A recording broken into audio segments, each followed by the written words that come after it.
your salary, when you give that first, you still have to tithe for the 120. You'll tithe for the 120, and that 20 addition, it's your first fruit. Take it to the altar. As hard as it looks, you have to do it. Something else, it depends how much you earn, and it depends with your desire and your love for God. The first of fasts. The first of fast. 30th December has come. We have jumped to the other year. We have come to the first of, we have come to the end of January. January is the first of that year. Significantly, that salary does not belong to you. This is too much, Pastor. It doesn't belong to you. Wanatobi, how do you see this? How now? How am I going to survive? It is up to you. It is. You'll survive. Yes, it depends with your faith.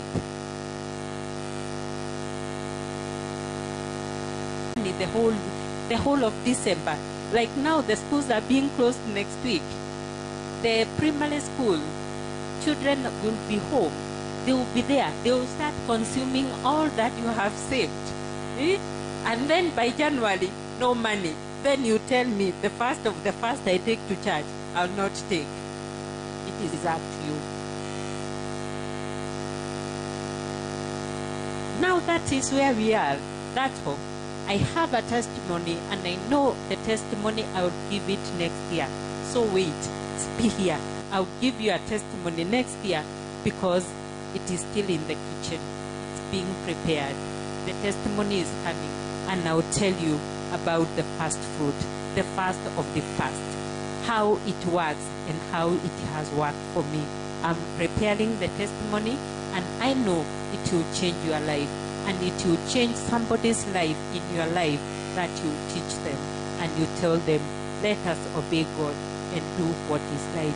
So remember, whatever is first in your life, it doesn't belong to you. Hata ikiwa Mama Gladys huna mafuta, it's just the first of the first. It will not happen next month.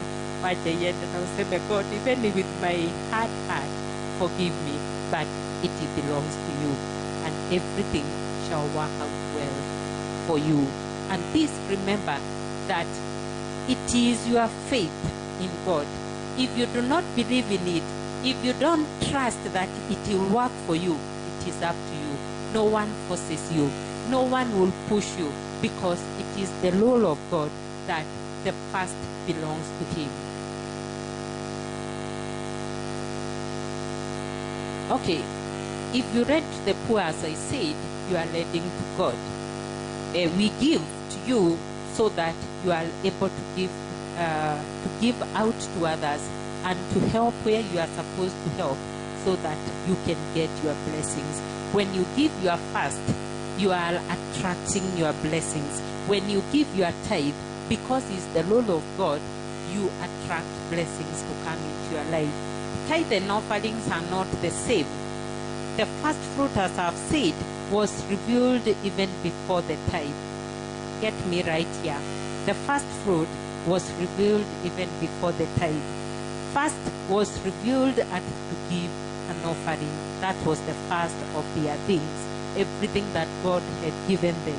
And you remember, one gave all that he was supposed to give, while the other one never did. Abel tithe came in much greater.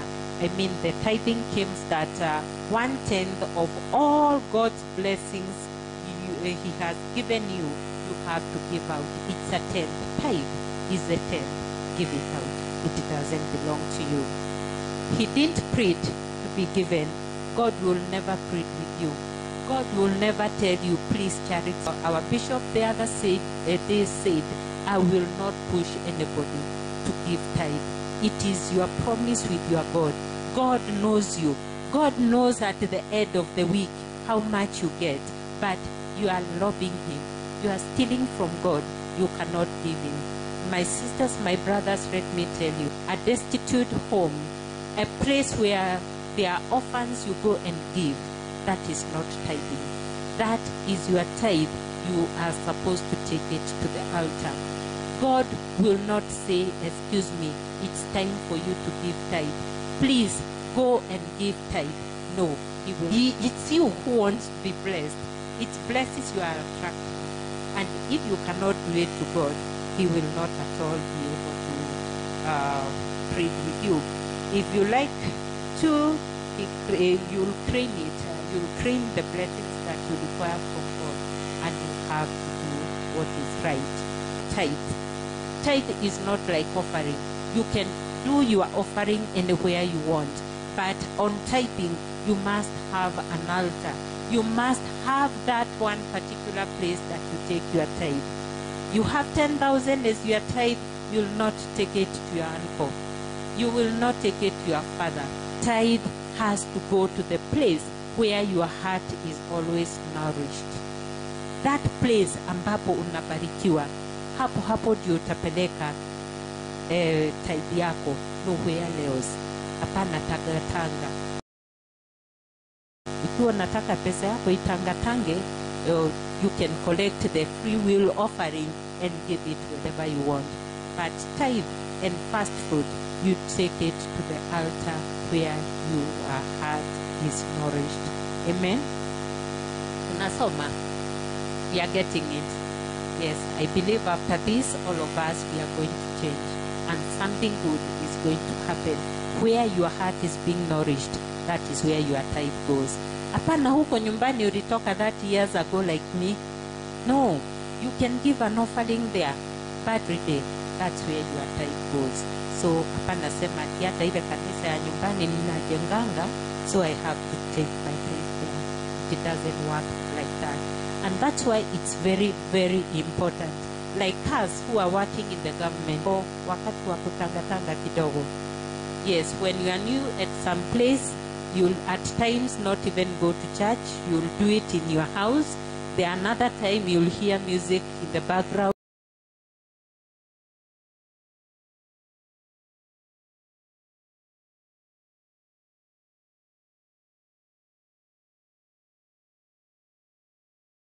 You go and see, am I really going to fit here? During that period, you will continue with the same church that you were before they release you. But when you establish yourself and you get an altar where you will be standing in, that is where you'll always take your tithe.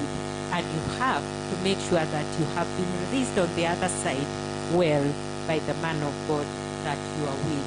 And that is how we attract blessings. If you don't give it to God, God says, because you don't negotiate, He doesn't negotiate the tithe, you don't choose on who to give again. You will never choose. You will never choose who to give your tithe. It is just a law, and it has been kept. The place where your heart is nourished. You can give anything to anybody at any time, as I've said. You can give your father, you can give your uncle, you can give even me, anything that you want, but never say that was the tithe. I gave charity, my tithe of last month, so nimemalizana na kazi. Sini tithe, umeibaki. Don't just call it tithe and you give it to anybody. It doesn't go to anyone, just anyone. The tithe belongs to God. It's a part of, it's a partnership, and you have with God when you are giving the tithe and paying the first fruit. And remember, this is not called an offering, it's paying. You are paying the tithe, you are paying the first fruit. It's a debt. Na debt siko na mwenyewe. Kwani debt inapewa mtu yote, ni mimi nilikukopesha ama nilikupea. Because God has given us everything. So He's the one who has given us everything else. If you cheat, it becomes a problem to you, because God will take what He chooses.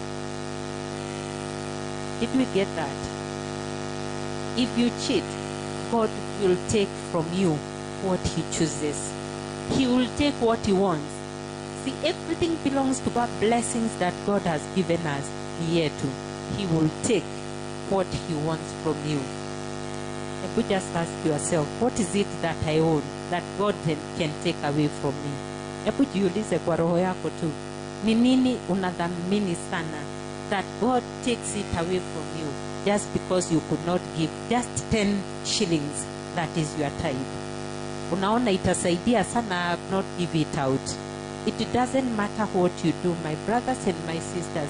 It doesn't matter that you toil the whole day in the wilderness so that you can make your living.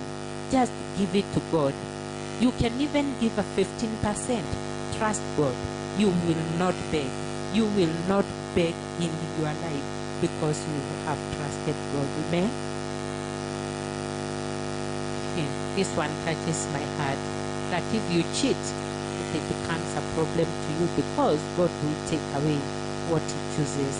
I will not at all try to cheat God because he knows what I have. You lose, and the loss will be very great. The loss will be bad. You lose, tafuta hizo pesa. He will take them away. Unaanza kuona you don't have ideas at all. Ulikuwa na ideas ya kwenda kununua samaki mahali fulani, hizo zinaanza kupotea. You had ideas to do this kind of business, all that starts going away from you. That is a bad thing that I wouldn't want to happen to anyone that I know or anyone close to me. But in all that, don't cheat God. What to do and where to invest will be taken away from you because of cheating God. You will just operate like anyone else, even those who doesn't know God. You'll just operate like them because you have cheated God. Please don't cheat God. Don't cheat God so that he can do something for you. For those who are in marriage life, God will take away the joy in your family because of cheating him. Don't. Just keep it aside. I was teaching my children, they are all in there and they light on it type. Whatever God gives you, even if it's weekly or monthly or whatever period of time, take a tenth out of it and put it in the tin. By the time you go to church, you have any income that God has given you. And by the way, income is not just 8 shillings. Get 10 shillings from it. That is your tithe. God will see that you are faithful. And it becomes bad Christians. When you have been taught, afadhali yule hajajua na hajasomeshwa, lakini when you have been taught and it has passed through you and you know hii niliambiwa that is how it's supposed to do and you do the contrary, it will lead you. Lakini ambaye hajui, haiwezi dhuru yeye. Like me, I have a personal experience. I never used to tithe. But in 2008, I was working in Solai, and I used to come to the ACK church here in Nakuru. And one day, somehow that topic touched me. I wasn't so much in the word, but after I gave my seed, I also gave my tithe, but because of lack of knowledge, I gave my gross. I gave my net. And I continued giving my net until I was taught properly. But God saw my ignorance and he did not punish me because he knew that I didn't know. But after I knew, I've never done that again. And I can tell you, from 2008, during the post-election violence, what God has done for me, what God has done in my life, it is because I trusted him. I gave a testimony here another time, and I remember Bishop also mentioned, in 2012, I was involved in a very bad accident. And this accident almost killed me. I was hit by a pickup. And because I was a faithful tither, I had not run all these things, but I was giving God what I was supposed to give up. The vehicle did not destroy me. I smashed the windscreen of the pickup and it threw me on the road. It was driving at 70 kilometers per hour, but it did not kill me. It did not even break even a single bone of me. I just had a small bruise on my knee. And that day that I was hit, I was fasting that could have even destroyed my work. But God sustained me. God kept me. And when I stood up, I can't say I fell. I didn't fall. I would say falling would have entailed He lifted me up. He took care of me, that I went like it was an act or a play that I was doing, Ilikuwa ni kama cinema. How I jumped up onto the bonnet and how God put my glasses fell down, it did not break. I was holding my car keys. I picked them just at a few meters from the vehicle, and I was holding some bananas. 2 bananas were smashed by the tires of the vehicle. And there I stood and I said, God. And that's why I am here today to testify of God's goodness. If I was not giving to God, if I was not doing thanksgiving, it's very important. Even when you just feel that God has done something good for me, just take an altar because of what you don't even have to shout, but it is always good to give a testimony so that others can learn from your experiences. If it were not for God, if I wasn't a servant of God, if I was not serving in church, I would not be alive. And if I would have been alive today, I would be crippled, because as the experience I have in the service, the people I know who has been hit by a car that way, either all were fatal cases or they remained crippled for the rest of their lives. I wasn't hurt. The only thing I had was the stretch of my neck hitting the windscreen. That one interfered with me a little bit because of the tension and the pain. But I keep on thanking God, and I said, I will forever serve God and give what belongs to Him. So let us not steal from God whatever that we need to do. Never hold back your tithe. Never say that I will pay my debts first. I will clear my bills first, then I'll pay. Haitakuweko. Na ukianza kuchezea Mungu, atasema okay, so you want to do your things first because you have given yourself those things. I will come. Even before you have cleared your bills, maybe electric bill or whatever, and a later gift. We have seen that He will take what He desires from you because everything belongs to you.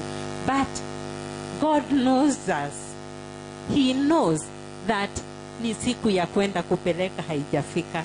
So if you are holding your tithe and it's already the 60th day of the month and you haven't paid your tithe because Sunday has not found you in church, He knows it. But put it aside. Put it aside and know that that is your God. A man of God can't prosper if he also doesn't pay whatever that God has given him. He also have, as a man of God, they also have to pay their tithe. And I believe you have seen good example. Even here, I see even King coming to pay his tithe. And sometimes I ask, where does he get money?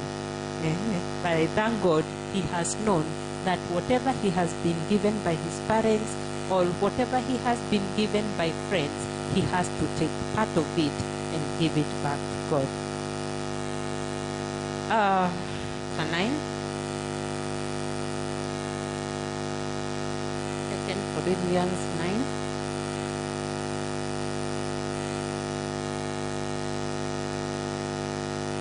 It is still on the issue 9 verse 6. It's on the issue of giving. Remember this, whoever sows sparingly will also reap sparingly, and whoever sows generously will also reap generously. Amen. What you sow is what you'll get. If you need good harvest, you have to sow you need. And that's why I talked about the types of giving that we have. You have that precious seed. this precious seed. Lord, I need this. You and your heart, you know what you desire. But if you're going to sow sparingly,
my teacher, mistress, make sure next Sunday you get one of your students.